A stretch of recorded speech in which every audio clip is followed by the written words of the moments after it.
Nah, pada seri kedua ini masih berlanjut tentang diplomasi minyak kelapa sawit Indonesia. Bagaimana kita melakukan diplomasi di dunia internasional untuk memperlancar perdagangan kelapa sawit, karena stok kelapa sawit kita sangat melimpah. Jadi kita memerlukan ekspor untuk ya menghasilkan devisa bagi negara dan memberikan lapangan pekerjaan. Sebelumnya sudah saya bahas bahwa ada 4 jenis minyak nabati yang dihasilkan oleh berbagai jenis tumbuhan ya. Ada yang pertama tadi soybean atau kacang kedelai.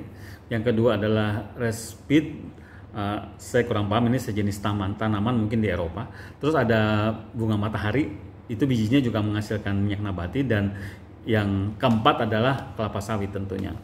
Nah, di sini kalau saya melihat perkembangan luasan berdasarkan sebuah riset dari Kementerian Luar Negeri, itu pada untuk minyak soybean atau kedelai luasannya 122 juta hektar, dan rapeseed itu 36 juta hektar, dan bunga matahari luasannya 25 juta hektar, dan kelapa sawit ini mengambil kasus di Indonesia luasannya 16 juta hektar.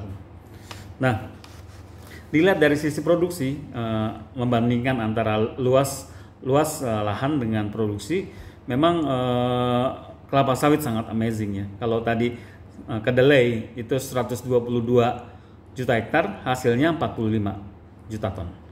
Jadi 122 hasilnya 45. Sedangkan rapeseed luasnya 36 juta, hasilnya 25. Nah, sunflower luasnya 25, hasilnya 15. Sedangkan kelapa sawit luasnya 16, hasilnya 65 juta ton.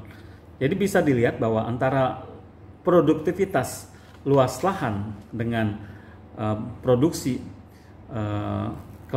dari masing-masing minyak nabati itu sangat-sangat jomplang ya. Artinya kelapa sawit dengan 16 juta hektar hasilnya 65 juta ton. Sedangkan yang lain antara luas dan hasil itu lebih banyak luasnya. Jadi di situ tercermin produktivitas kelapa sawit yang sangat moncer, yang menjadikan berbagai negara itu iri dan ingin menghambat perdagangan kelapa sawit. Dan tentunya yang ditujukan serangan pertama adalah Indonesia sebagai the biggest CPO producing countries ya. Oleh sebab itu kita perlu mengetahui bagaimana diplomasi perdagangan kelapa sawit di mata internasional atau secara global. Nah, ini kalau kita lihat perbandingan luasnya juga tadi sudah saya sebut bahwa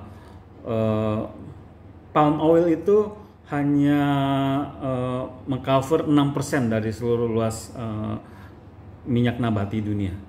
Sedangkan soybean ini paling besar, yaitu 44%.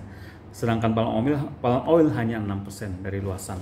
Jadi dengan luas yang kecil tapi produktivitasnya berkali-kali lipat. Sedangkan soybean dengan luas yang sangat luas tapi produktivitasnya cuma 1/4. Nah, itulah yang menjadi kengirian gitu ya di dalam perdagangan internasional.